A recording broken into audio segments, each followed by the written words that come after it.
Another question that we have had come in is going to be involving voting. In the Bible, it talks about the government rests upon his shoulders, talking about Jesus.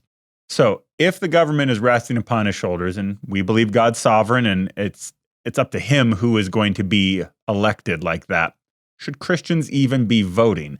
Do we know if we're voting against the will of God or not? Because we might pick based on, let's say, an abortion. Like, we're a one-issue voter and I can't vote for abortion, so I can't vote for that one. Or we could say character matters, so I can't vote for that one.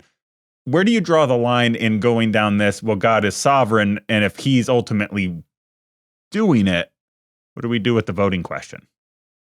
One of my favorite studies, I call it God's part, my part. And I believe, and this goes back to, again, I don't want to get too deep into theology here, but it goes back into the incarnation. Jesus became a man. He became fully human. He lived out this life in real time. Why? Because we needed to see him do that. And we needed to see that worked out. Same thing is true of politics. Same thing is true of voting. There is a respond to God in the moment response of humanity. And I don't believe abdicating my vote is that. If I have the chance to influence the governmental system and I abdicate that, isn't there a problem with that? At least that's how I feel. And so, yes, you're given that ability to have influence. Why wouldn't you exercise that? Now, in terms of the splits, and this is what happens. You have two candidates, and I can look through and I can say, nope, yes, you're going through, and you're looking at the lesser of two evils or whatever, and so, well, I'm going to write in a third-party candidate, et cetera. I get all of that.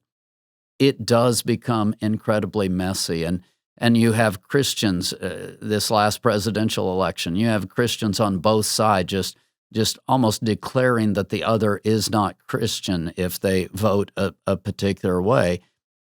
Part of that, in my opinion, comes back to what I call information systems.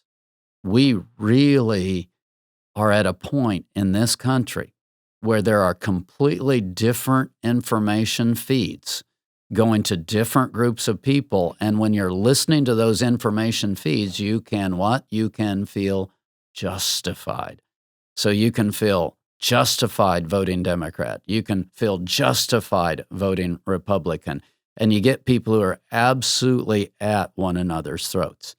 Now, what I do believe, I do believe there is a greater good. There is a leading of God. I do believe you go back to the principles of God. And you talked about abortion. You talk about some of the different things. There are things like that that are very strong, clear moral issues. Me, as an individual, I have to take those things into consideration in my vote. And as a pastor, as a religious leader in the community, I'm speaking primarily from moral standpoint issues. We've talked about capitalism or socialism or et cetera. Well, I have my preferences there. I'll state those preferences. But a system like that isn't absolutely Christian, or it's not absolutely non-Christian. It's how the people operate the system that ends up being Christian or non-Christian. And again, you can argue that this one's more, this one's less, et cetera. But there are basic moral issues. We have the ability to speak to who's going to govern and whether or not they're going to bring influence in those areas, and we abdicate that. I mean, to me, that's just wrong. So I do believe we need to pray. We need to seek God. We need to seek the kind of governmental influence that is going to bring the best kind of direction towards the greatest good in the society.